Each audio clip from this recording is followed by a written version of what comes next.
Olá, tudo bem? Meu nome é César, sejam todos bem-vindos a este canal. Hoje falarei de um dos livros de ficção científica preferidos desta pessoa que vos fala, que é Hyperion, de Dan Simmons. Essa obra foi publicada em 1989, foi vencedora do prêmio Hugo, que é um dos principais prêmios de ficção científica da história, e é uma obra que sempre aparece nas listas dos 10 melhores livros de ficção científica da história, os 25 melhores livros de ficção científica da história. É uma obra super importante, é uma obra que é muito conhecida, é uma obra de muito valor, porém, infelizmente, ela não está traduzida para o português. Então, este vídeo é um incentivo para que você, se não se sente confortável para ler um livro em inglês, recomendo a leitura porque é sensacional esse livro e também, ao mesmo tempo, é um apelo para que as editoras tragam esse livro para o mercado brasileiro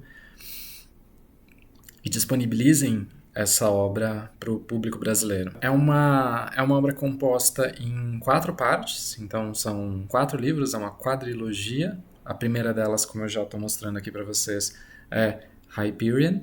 Existe uma continuação que foi publicada no ano seguinte, em 1990, que se chama The Fall of Hyperion. Então, é uma continuação direta para essa primeira parte. Se você leu essa primeira parte, se você ler essa primeira parte, você vai ter que ler a segunda parte também, que é The Fall of Hyperion, para você entender como que a história acaba. Além dessas 2 obras, ele compôs outras 2 continuações, que são Endymion e The Rise of Endymion, mas são histórias à parte, são histórias que não são continuações diretas dessa obra. Então, se você lê apenas os 2 primeiros livros, como foi o meu caso, você tem uma história completa. A terceira e a quarta parte, que eu ainda não li, é uma outra história com outros personagens, que eu pretendo ler também no futuro. Hyperion pertence a um gênero de ficção científica que é um pouco mais especulativo. É um gênero que se baseia em imaginar cenários futuros possíveis, mas sem se preocupar muito se eles forem tecnicamente ou cientificamente acurados nas suas explicações. E é justamente isso que a gente vai ver ao longo da obra. A gente tem um universo com muitas tecnologias, com invenções totalmente futurísticas, mas que elas não são muito bem explicadas, a gente não entende muito bem como elas funcionam, e isso é, na realidade, uma coisa que vai ser tematizada na obra e faz parte muito do contexto de como aquele mundo é construído. E como que é essa história? Como que é a história desse livro, de Hyperion? A gente começa o livro dentro de uma nave espacial e nós temos um personagem que se chama o Cônsul. Esse personagem não tem um nome, quer dizer, ele tem um nome, mas nós não sabemos qual é o nome desse personagem. Nós sabemos que ele é um cônsul, ele é um cônsul de um planeta e ele recebe uma ligação de uma mulher, a Mayna Gladstone, que é a CEO da hegemonia dos homens. A gente não sabe muito bem nada disso ainda, a gente não sabe o que, que é, por que, que ela é CEO e o que, que é essa hegemonia do homem, né? Hegemony of Man. A gente ainda não sabe o que, que é, mas a gente vai acompanhar a história e o contexto vai ser dado depois, né? Quanto mais você lê o livro, mais contexto vai ser dado. Então ele não explica absolutamente nada sobre esse universo e a gente vai aprendendo conforme esses conceitos, essas coisas forem sendo lançadas ao longo da história. Mas o começo da história é narrada do ponto de vista, não é uma narrativa em primeira pessoa, mas ela é narrada do ponto de vista desse cônsul, que recebe essa ligação, é um holograma da CEO da hegemonia do homem, que é a Mayna Gladstone, que diz para ele que ele vai ter que embarcar numa peregrinação dentro de um planeta que se chama Hyperion. E dentro desse planeta eles vão ter que viajar por terra, ele e mais outras 6 pessoas que também foram escolhidas, vão ter que viajar para o centro desse planeta, para um lugar afastado nesse planeta, que são as Time Tombs, as tumbas do tempo, as tumbas temporais, que são um lugar muito fascinante, é um lugar que provoca muitas discussões, porque é basicamente uma das poucas estruturas que existem dentro do universo conhecido que não foi construída, que não se tem notícia de que ela foi construída por seres humanos. Então é como se fosse uma estrutura possivelmente alienígena que está ali no meio e que as pessoas não sabem muito bem o que é, assim, para que serve aquele lugar, a que serviu aquele lugar. É um local que, além de tudo isso, existem algumas interferências que acontecem ali que geram distorções temporais. Então, é um lugar que o tempo pode voltar, o tempo pode acelerar, o tempo pode desacelerar. São muitas coisas ali acontecem e não se sabe muito bem o que é aquilo ou como aquilo funciona. E o que seria essa peregrinação? A gente não sabe muita coisa dessa peregrinação na realidade. E, assim, o grande ponto, o grande interesse do livro é deixar você ali sempre naquele suspense de saber, mas para que serve isso daí? O que eles estão fazendo? Qual é a intenção? Qual é a intenção dessa peregrinação? E ele é colocado, esse cônsul, é colocado com outras 6 pessoas e cada uma dessas 6 pessoas tem uma história de vida diferente, tem uma profissão diferente. Nós temos um cara que é um padre da Igreja Católica, nós temos um judeu que é um professor universitário, nós temos também um soldado, nós temos um poeta, nós temos uma investigadora particular, uma detetive particular, e ninguém sabe nada um sobre o outro, mas eles são colocados ali, essas 7 pessoas são colocadas juntas para completar essa peregrinação até esse local remoto desse planeta, que é um planeta afastado de todos os outros. É um planeta que está sujeito quase que a uma... ele é uma espécie de protetorado dos outros planetas. Ele não é um planeta autônomo em si, ele não tem nenhuma autonomia política. E a única coisa que nós sabemos sobre essa peregrinação é que ela vai ocorrer de uma maneira tal que dessas 7 pessoas, apenas uma delas vai sair viva. Eles vão chegar nessa tumba e elas vão se encontrar com essa criatura mítica, é uma criatura assustadora, uma criatura bastante violenta, é um monstro que dizem que habita essa tumba. E essa criatura vai realizar o desejo de uma dessas pessoas e todas as outras vão perecer.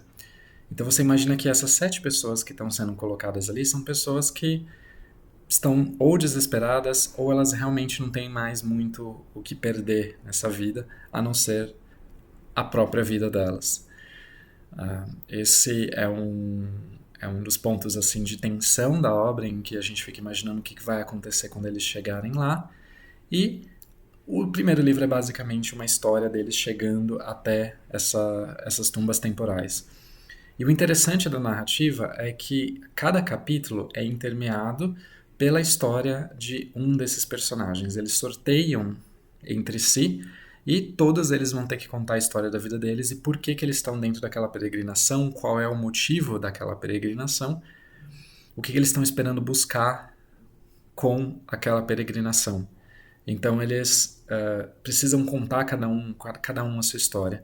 Então nós temos primeiro um relato do que está acontecendo no presente e depois nós temos um relato do passado, que é o passado de cada um desses personagens e que cada um desses personagens vai dar mais contexto para aquela viagem. A gente vai começar a entender melhor qual é o sentido daquela viagem, por que ela está acontecendo. Existe mais um ponto que eu queria comentar, é que além de todas essas dificuldades, além de todos os perigos de viajar por esse planeta, a hegemonia do homem, que é basicamente uma democracia parlamentarista que é composta por todos os humanos, ou por quase todos os humanos, eles estão para entrar em guerra com outro grupo de humanos, que são os Austers. Então, nesse mundo, nós temos 2 grandes grupos de seres humanos, que são a hegemonia do homem e os Austers. E os Austers vivem num estilo de vida completamente diferente. Eles não estão amarrados pelas leis da hegemonia do homem. A hegemonia do homem ela é bastante conservadora no uso da tecnologia. Ela admite algumas tecnologias, como, por exemplo, tecnologias de teletransporte ou tecnologias que permitem a comunicação entre planetas diferentes, mas ela não admite que experimentos com humanos baseados em tecnologia, enquanto os Austers, eles preferem incorporar a tecnologia mesmo aos seus próprios corpos. Então você vai ter pessoas com asas, pessoas que são capazes de fazer coisas miraculosas dentro desse grupo, E eles estão prestes a entrar em guerra, e a guerra, basicamente, o fronte dessa guerra vai ser o planeta Hyperion, que é o local que os Austers querem tomar para si, aparentemente. Isso é o que o livro vai dizer pra gente, mas que depois a gente vai entender que não é bem assim, que a coisa não funciona mais ou menos assim. E a continuação desse livro, que é The Fall of Hyperion, a gente vai ter uma outra estrutura de narrativa que também é muito interessante, em que a gente vai ter um personagem que é o John Keats, que vive num planeta chamado TCC, né, o Tau Ceti Center, que é a capital da hegemonia do homem, e ele, periodicamente, ele começa a ter sonhos a respeito das pessoas que estão nesse planeta. Então a narrativa se dá entremeada entre aquilo que está acontecendo na capital, onde a gente vai aprendendo por que aquela guerra está acontecendo e qual é, de fato, o objetivo de a hegemonia do homem patrocinar aquela aquela peregrinação super perigosa para aquelas pessoas. E de outro lado, a gente vai dentro dos sonhos, a gente começa a ver o que está acontecendo ali com os personagens que estão ali nas tumbas temporais.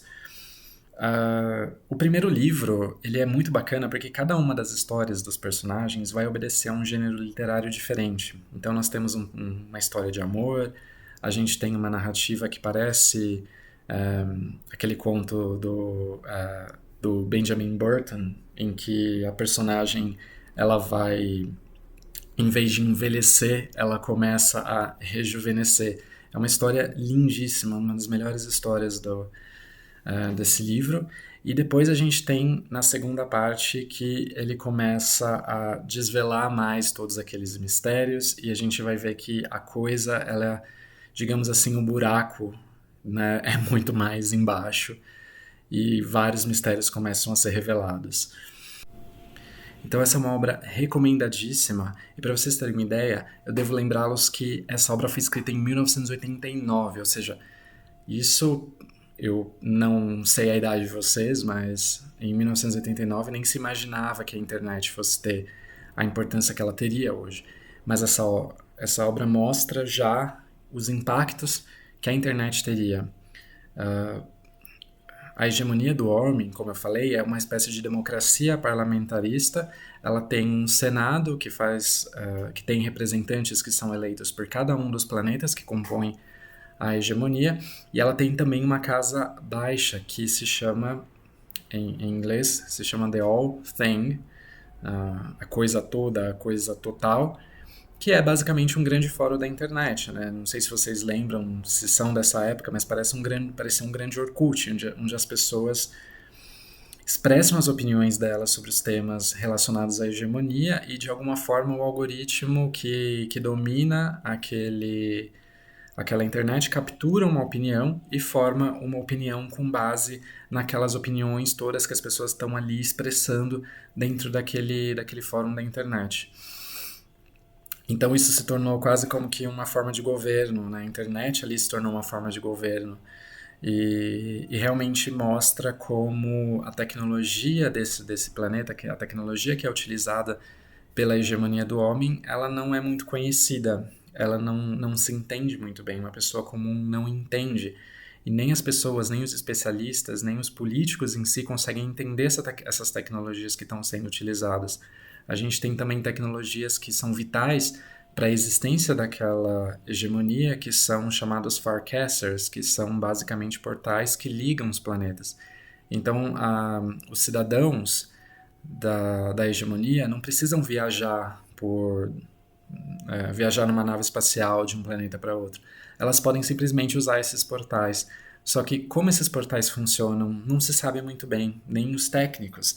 Ninguém sabe muito bem como esses portais funcionam. Então, esse é o grande barato, porque isso vai começar a ser tematizado, essa tecnologia que não é dominada totalmente. É uma tecnologia que domina muito mais do que é dominada. Isso vai ter um peso muito importante na história. Não quero dar spoilers, porque eu acho que vocês devem ler, mas eu posso garantir para vocês que aquilo que o autor vai trazer no segundo livro, para mim foi uma coisa muito impactante, porque ele toma alguns conceitos de psicologia e transforma aquilo numa história de fato. Sensacional, é sensacional. Eu realmente gostei. Eu estava muito afim de falar desse livro, porque ele é pouquíssimo conhecido aqui no Brasil, e eu espero que vocês tenham gostado de saber um pouco mais a respeito dessa história, e também que se animem a ler esse livro e que se juntem a mim nessa campanha para que esse livro seja publicado no Brasil, ok? Desejo a vocês um excelente dia e até a próxima. Tchau, tchau.